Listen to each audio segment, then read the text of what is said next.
ఇంకా ఆయన మరుసటి రోజు చిత్రకూట నుంచి కాశీ బయలుదేరతారు. అక్కడికి వెళ్ళాక రామకథని చెప్పాలి అని డిసైడ్ అయ్యి కథా ప్రారంభం చేశారు ఒక మంచి రోజున. రోజు లేచి ఆయన తన స్నానం అండ్ సంధ్యావందనాదులు ముగించుకొని మనసులో కాశీ విశ్వేశ్వరుణ్ణి అండ్ శ్రీరాముణ్ణి స్మరించుకొని రాయడం మొదలు పెడతారు. తులసిదాస్ గారు ఏ రోజు శివుడికి అండ్ విష్ణువుకి డిఫరెన్స్ చూపించలేదు, ఇద్దరూ ఒకటేనే నమ్మారు. ఇలా చెప్పిన చాలా అతి తక్కువ మందిలో తులసిదాస్ గారు ఒకరు. నిజానికి చూస్తే రామనామ గొప్పదనాన్ని వివరించింది శివుడే కదా. విష్ణు సహస్రనామంలో పార్వతీదేవి అడిగింది, కేనోపాయన లగున విష్ణోర్నామ సహస్రకం వచ్చతే పండితే నిత్యం శ్రోతుమిచ్చామ్యహం ప్రభు.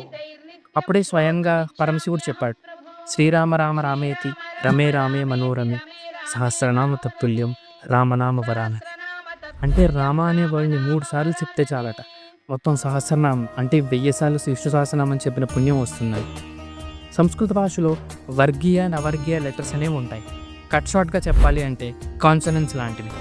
వాటి ప్రకారంగా రా అనే అక్షరం 2వ నెంబర్ని కోడ్ చేస్తుంది, అలాగే మా అనే అక్షరం 5వ నెంబర్ని. ఇప్పుడు 3 సార్లు రామ రామ అని చెప్పి చూడండి ఒకసారి.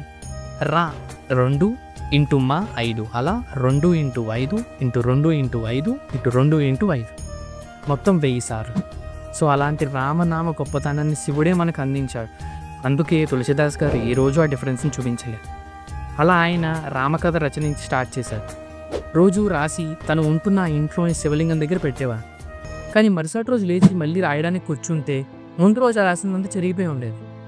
ఆయన ఆశ్చర్యపడి అదేంటి ఇలా అవుతోందని అనుకుని మరలా రాయడం, మళ్ళీ మరుసటి రోజుకి చెరిగిపోవడం. ఇలా ఒక వారం రోజుల పాటు అదే జరిగింది. ఇంకా ఆయన తన వల్ల ఏదైనా మిస్టేక్ జరిగిందేమో అని చెప్పి అలా ఆలోచిస్తూ ఆ రాత్రి పడుకున్నాడు. కానీ నిద్రలో ఒక ఇంట్రెస్టింగ్ థింగ్ జరిగింది. అదేంటో నెక్స్ట్ ఎపిసోడ్లో చెప్పుకుందాం. అంతవరకు జై హనుమాన్, జై శ్రీరామ్.